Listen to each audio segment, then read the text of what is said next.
Hi everyone, my name is Clodagh Scannell. I'm a registered dietitian and I work in the oncology unit in the Mercy University Hospital in Cork.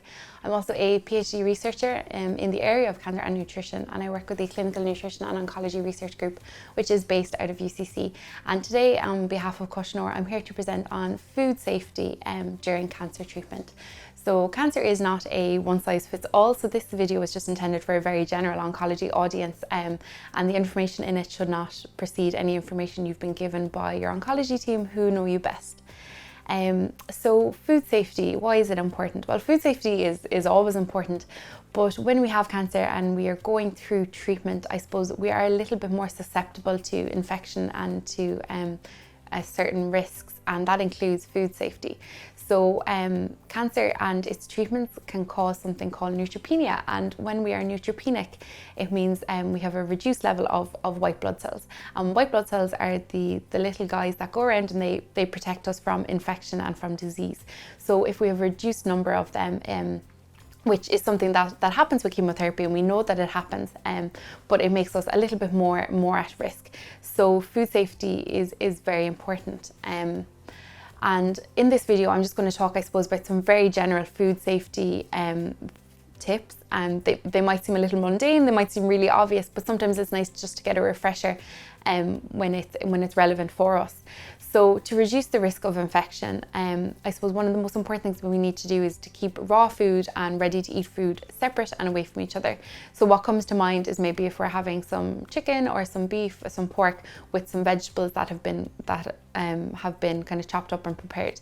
So when we're preparing foods, we need to use kind of separate chopping boards, separate knives if possible, or if we're swapping between the two, we need to wash our hands, wash the chopping board and wash the knife with hot soapy water or disinfectant in between going from one to the other. With foods then from the freezer, so it's a really good idea to meal prep, especially if you're experiencing maybe some fatigue. It might be a good idea, prior to starting our next cycle, as the energy levels start to come back, making a couple of dinners, putting them in the freezer so that when we're tired we can just pull them out. But with frozen foods, it's really important that we don't just put them out on the counter at room temperature to let them defrost. Putting them in their fridge is a safer way to do this, and this is because I suppose we want a kind of a gradual reduction in temperature. We don't want a very drastic change from the -4 of the freezer to room temperature, which could be 15 degrees, and this very quick change is when the microbes will start to infest. So putting foods in the freezer, in the fridge, it might require some forward planning. So you might need to take foods out the day before or maybe the morning before, but it's the safest way to do it. Then maybe we're going to bulk cook and we're going to make some extra dinner and we're going to have some leftovers for the day before. With that's fine. Put them in the fridge as soon as they've cooled, but they need to be consumed within 2 to 3 days. Anything longer and needs to be put in the bin, unfortunately. And this is just to keep ourselves safe. With leftovers then, it's very important that we heat it to above 70 degrees. This will essentially scorch any bacteria that's there and kill it off so that the food is safe for you to eat. If you're, I suppose, unsure about temperatures, Safe Food have really good resources on their website. Safe Food is an organisation based in Ireland, and they have kind of a calculator. You could go on, put in how big your chicken is. It'll tell you how long to cook it, what degrees exact, or you could, maybe a temperature probe might be a really good idea to make sure that everything we're consuming is safe. If you have reheated food, it's really important that you only reheat it once. Again, it's this changing in temperatures from hot to cold that's going to leave you susceptible to infection.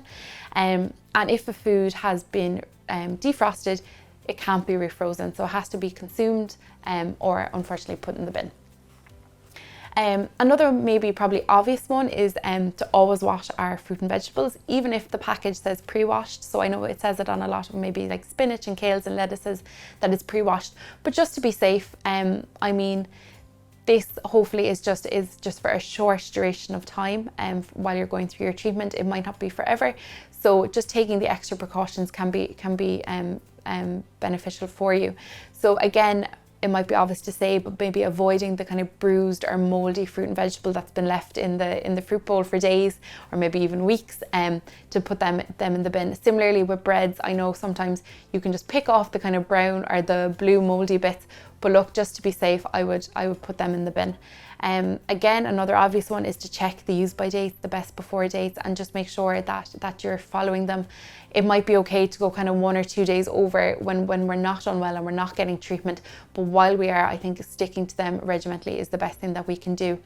Another one is to make sure that we're storing food and drink at the correct temperature. So looking at the packaging, something might need to be stored at 4 degrees, which is the fridge, and you might have it in the cupboard. So again, it's just being very mindful that things are a little bit different now, just for a short period of time, but we need to take extra care. Then in the kitchen, I've alluded to this already. We should be regularly washing our hands, and I suppose this is something that maybe if you're not preparing your food yourself, it could be something that you could remind, I suppose, maybe friends or family of, or get them to link in with this video. So washing hands before you touch food, in between touching different foods, and again after touching food. If you have any cuts, making sure that they're covered with a plaster. You don't want, I suppose, bacteria seeping in through any open wounds. As I said, washing and disinfecting worktops, chopping boards before and after cooking, and in between if we're using different ingredients. Making sure food, as I said, is piping hot throughout before eating. So you don't need to eat it piping hot, that's quite dangerous. Letting it cool before eating, but making sure that it gets up to that temperature to squash the bacteria. Another obvious one, but washing and replacing your dishcloth and tea towels regularly is probably something that we could all take a leaf out of this book, but it's just something to be mindful of. And look, again, keeping pets probably out of the kitchen, particularly when we're preparing food. So is there any foods to avoid? So I hate telling people to avoid foods, but look, just to be on the safe side for that time that you are that little bit more at risk, maybe there's some foods that are best avoided. So these are things like your raw and your uncooked meats. So whether that's a raw steak, or like if you know people get their steak kind of rare, or it might be best to have kind of the well-done variety. Similarly, things like sushi or pate, they're uncooked, so they might be best avoided. Something that has raw eggs in it, or a runny egg, so it might be better to go for the kind of hard-boiled eggs as opposed to maybe a lightly scrambled egg. Or any products that contain maybe raw eggs, such like as a homemade mayonnaise or coleslaws or potato salads. The shop bought ones are fine. It's just kind of the homemade varieties.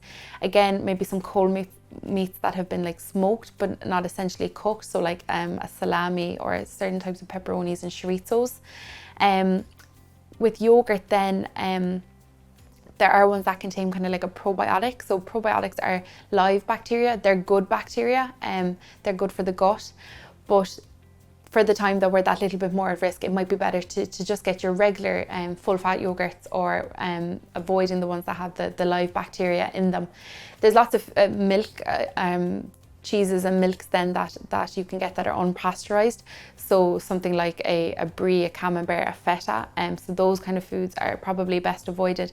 If you have a farmer friend that gives you unpasteurized milk, which wouldn't be unheard of in Ireland, it might be best to just get the ones from the shop just for the time being. And then ones like cheeses like that are mold ripened or are kind of blue veined, so something like a gorgonzola or a blue, again probably best avoided, and maybe just going for your cheddar for the time being. Another thing that I would tell people to avoid is probably the deli counters and maybe the self-help counters in supermarkets. So with the deli counters, it's likely that they are safe, but I suppose you are just taking the risk. You want to be sure that the people behind the counter are following good practice and good hygiene practices. But again, you just can't be sure. You can't be 100%.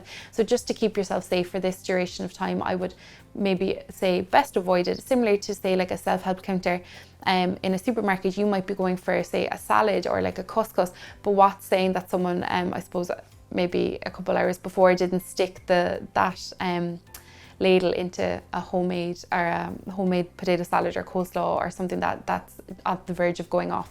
So it's just to keep yourself safe, that those kind of things would be best avoided. And myself and a team of dietitians in the University College Cork have have devised a range of resources that are freely available on Breakthrough Cancer Research now. So you can log on there and all this information that I've spoke about is available in those resources.